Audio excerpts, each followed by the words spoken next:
নমস্কার বন্ধুরা, আমার এই ছোট্ট চ্যানেলে আপনাদের সবাইকে স্বাগতম। আমি আজকে আপনাদের কাঁচা আমের দারুণ স্বাদের লোভনীয় একটা আচার বানিয়ে দেখাবো। আশা করি এই আচারটা বানানো দেখার পর আপনাদের ভালো লাগবে। তো কাঁচা আমের আচার বানাবার জন্য দেখতে পাচ্ছেন এখানে আমি প্রায় 1 কেজি আম নিয়েছি। এখন এই আমগুলো থেকে খোসা ছাড়িয়ে কেটে নেব। তো এই দেখুন আমগুলো খোসা ছাড়িয়ে কিন্তু আমি 2 ভাগ করে কেটে নিয়েছি। এখন এই আমগুলো আমি আবারও একটু ধুয়ে নেব। আমগুলো ধোয়ার জন্য একটা পাত্রে জল নিয়েছি, তার মধ্যে দিয়ে দিলাম একটুখানি নুন। এবারে নুনটা জলের সঙ্গে ভালো করে মিশিয়ে নিয়ে এই আমগুলো আমি দিয়ে দেব।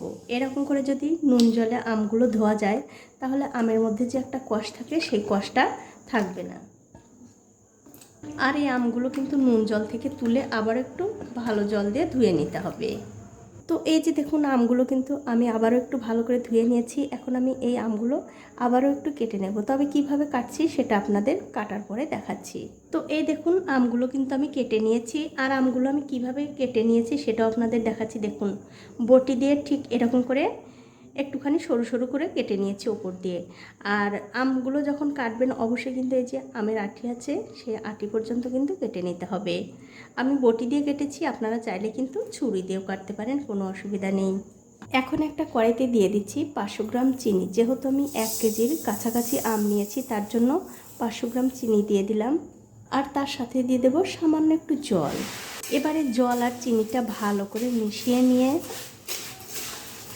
এর মধ্যে দিয়ে দেব আগে থেকে কেটে রাখা সেই আমগুলো দিয়ে দেওয়ার পর গ্যাসের ফ্লেমটা মিডিয়াম টু হাই রেখে এই আমগুলো চিনির সঙ্গে ভালো করে রান্না করে নিতে হবে। তো এই দেখুন গ্যাসের ফ্লেমটা মিডিয়াম টু হাই রেখে এই আমগুলো কিন্তু আমি চিনির সঙ্গে প্রায় 5 মিনিট সময় ধরে খুব ভালো করে রান্না করে নিয়েছি। দেখতেই পাচ্ছেন আমগুলো কিন্তু আস্তে আস্তে সেদ্ধ হয়ে যাচ্ছে। এখন আমি এর মধ্যে দিয়ে দিচ্ছি সামান্য একটু হলুদের গুঁড়ো। আর এই আচারটার কালার যেন আরও সুন্দর হয় তার জন্য দিয়ে দিচ্ছি 1 চামচ মতো কাশ্মীরি লঙ্কার গুঁড়ো। তার সাথে দিয়ে দেব স্বাদ মতো নুন। এবারে খুবই হালকা হাতে সব কিছু এই আমের সঙ্গে মিশিয়ে দিতে হবে। তবে বন্ধুরা আচারটা যখন আপনারা বানাবেন মানে রান্না করবেন তখন কিন্তু এই আচারগুলো খুব একটা বেশি ঘাটাঘাটি করবেন না, তাহলে কিন্তু আমগুলো ভেঙে যেতে পারে। খুবই হালকা হাতে সব মশলার সঙ্গে আমগুলো মিশিয়ে দিয়ে গ্যাসের ফ্লেমটা লো টু মিডিয়ামে রেখে এই আমগুলো আবারও খুব ভালো করে রান্না করে নিতে হবে। তো এই দেখুন গ্যাসের ফ্লেমটা লো টু মিডিয়ামে রেখে এই আচার কিন্তু আমি আরও 5 থেকে 7 মিনিট খুব ভালো করে রান্না করে নিয়েছি। আর দেখতেই পাচ্ছেন আচারের মধ্যে কিন্তু অনেকটা রস আছে, মানে জল জল ভাব আছে। তার জন্য কিন্তু এখন আমি গ্যাসের ফ্লেমটা বাড়িয়ে দিয়ে এই আচারটা রান্না করে নেব। সব সময় কিন্তু গ্যাসের ফ্লেমটা লোতে রেখে এই আচার রান্না করা যাবে না, তাহলে কিন্তু আমগুলো বেশি সেদ্ধ হয়ে গলে যাবে। এখন আমি গ্যাসের ফ্লেমটা বাড়িয়ে দিয়ে এই আচারটা আরও কিছুক্ষণ রান্না করে নেব। এই দেখুন গ্যাসের ফ্লেমটা বাড়িয়ে দিয়ে এই আচারটা কিন্তু আমি আরও 5 থেকে 7 মিনিট খুব ভালো করে রান্না করে নিয়েছি। এখন আমি এর মধ্যে দিয়ে দিচ্ছি 1 চামচ আচারের মশলা। আর এই মশলাটা আমি কীভাবে বানিয়েছি সেটা আপনাদের বলে দিচ্ছি। 1 চামচ গোটা ধনে, 1 চামচ গোটা মৌরি, 1 চামচ গোটা জিরা আর 3-4টে শুকনো লঙ্কা শুকনো খোলায় ভেজে আমি গুঁড়ো করে নিয়েছি।